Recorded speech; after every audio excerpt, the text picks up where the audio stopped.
Good afternoon, ladies, he said. I see ye are in a wee spot of trouble. The doctor's commonplace words were a sharp contrast to the chaos of his attire. Moreover, his voice sounded so prosaic, laced with a doctor's forced cheeriness and threads of Scotland. He dropped to his knees beside them, the curls of his peruke swinging forward. Margaret opened her eyes at the movement, met the doctor's gaze, and promptly recoiled in horror, a startled shriek on her tongue. Definitely not a hallucination, then. "Who the bloody hell is this?" Margaret screeched, reaching for Lottie's hand and attempting to scrabble backwards. Her cumbersome body resisted, barely moving. Ah, yes. Lottie had noted the rather illuminating expanse of her older sister's vocabulary over the past several hours. "He's the doctor, dearest," Lottie explained, silently praying she was correct. The doctor directed Danny to set his armful of linens on the carriage blanket beside Margaret, and the bucket of water beside it. The footman bowed and beat a hasty retreat, heading back to the horses. Pulling off his black riding gloves, the doctor opened his case, retrieving a small amber-coloured jar. He was young. Even through the face paint, Lottie would hazard the man had not seen a day above 30. That said, he radiated competence.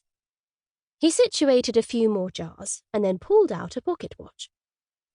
Margaret shrank from him, yanking her wrist out of his hold as he attempted to monitor her pulse. "I don't want this, Dr. Lottie." Her eyes turned, pleading. "You must find me another one." "Now, Margaret, I have waited too long for this child to have it delivered by a foppish Lothario." Margaret grabbed Lottie's hand. "Can you imagine Frank's horror?" The good doctor's face devolved into pure granite as Margaret spoke, the expression utterly incongruous with his absurd attire. "I assure ye, this is my idea of a nightmare as well." The doctor's tone was starkly dry.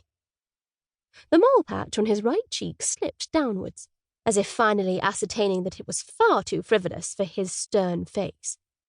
The doctor startled and swiped at the patch, much like one might swat a mosquito, smearing a bright streak of rouge down to his jaw. He stared at the pink staining his fingers, as if both perplexed and horrified. Lottie had seen that look before on her cousin Gabriel's face after one too many glasses of brandy. It was the expression of a man with regrets. But the blush climbing the doctor's neck implied that he was not immune to embarrassment. "I was led to believe your situation was more dire than it appears at present," he continued. "But now that I am here, I promise that ye and your unborn babe are in capable hands, Mrs. His voice trailed off, waiting for Margaret to provide her name. "Lady Frank Fulton," Margaret said, emphasizing her title. Lottie knew her sister to be kind and generous, but she was perhaps slightly less so with those she viewed as being beneath her. The doctor did not blink at her tone.